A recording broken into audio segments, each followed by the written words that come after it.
Fransa Dışişleri Bakanı Le Drian, Çin'in Doğu Türkistan'da Uygur Türklerine karşı yapılan haksız uygulamaları kurumsallaşmış gözetim ve baskı sisteminin olduğunu gösteren bilgiyle doğrulayıcı belgelerin kendilerine ulaştığını belirtti.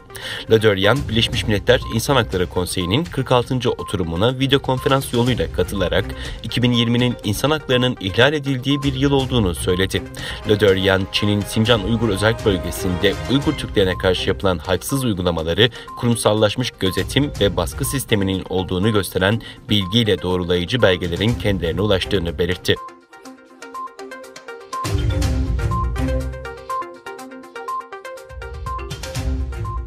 İnsan Hakları İzleme Örgütü, Çin'de Uygurlar ve diğer Müslüman azınlıklara yönelik kovuşturma ve hapis cezalarının sayısında belirgin artış gözlendiğini açıkladı. Örgüte göre hapis cezalarının süreleri de arttı. Çin'in Doğu Türkistan'daki Müslüman azınlıklara yönelik adli tatbikatlarının sayısında belirgin bir artış gözlendiği kaydedildi. İnsan Hakları İzleme Örgütü, bölgede Uygurlar ve diğer Müslüman azınlıkların bir tartışma başlatmak ya da deniz aşırı ülkelerde yaşayan akrabalarına hediye göndermek gibi suçlardan mahkum edildiğini belirtti. Örgüt, verilen hapis cezalarının sürelerinin de arttığına dikkat çekti. 2017 yılı öncesi hüküm giyenlerin yaklaşık %11'i 5 yılın üzerinde hapis cezasına çarptırılırken bu oran 2017'de %87'ye çıktı.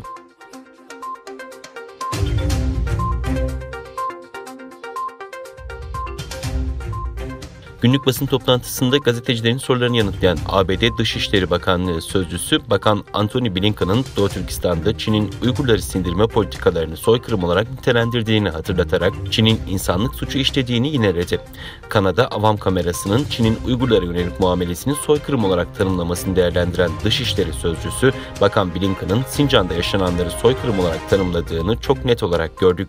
İnsanlara karşı suç teşkil ettiği konusunda da çok net olduk. Belli ki diğer hükümetler de bu konuyla yakından ilgileniyorlar, dedi.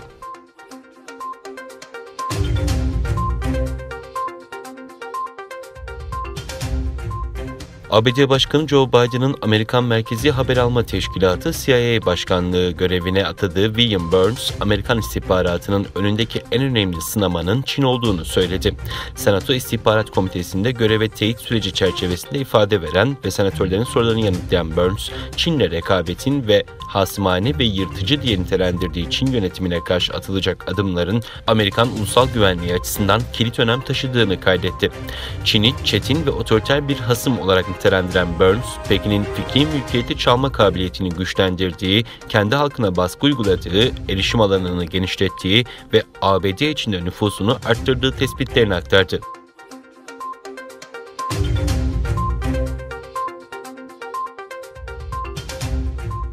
Venezuela Dışişleri Bakanı Avrupa Birliği ülkeleri Fransa, Almanya, Hollanda ve İspanya'nın diplomatik temsilcilerine protesto notası verdi. Dışişleri Bakanı dün düzenlediği basın toplantısında Karkas'taki AB heyeti başkanı Büyükelçisi'nin istenmeyen kişi ilan edildiğini ve ülkeden çıkması için kendisine 72 saat verildiğini açıklamıştı.